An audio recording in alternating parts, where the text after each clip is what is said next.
Tinatayang 700,000 halaga ng marijuana ang napuksa sa isinagawang marijuana eradication ng kapulisan sa Barangay Butbut Property, Layan, Kalinga nito lamang ika-4 na araw ng Nobyembre taong kasalukuyan.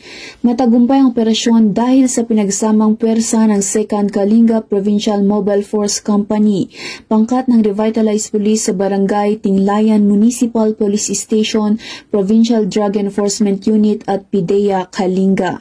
Nadiskubre ng manaturang grupo ang isang plantasyon sa lupaing may kabuang sukat na 300 metro kwadrado na may nakatanim na higit kumulang 4,500 piraso ng fully grown marijuana plants na may tinatayang standard drug price na 700,000. Bagamat walang nahuling cultivator, kaagad namang binunot at sinunog ng mga operatiba ang mga nadiskubreng halamang marijuana.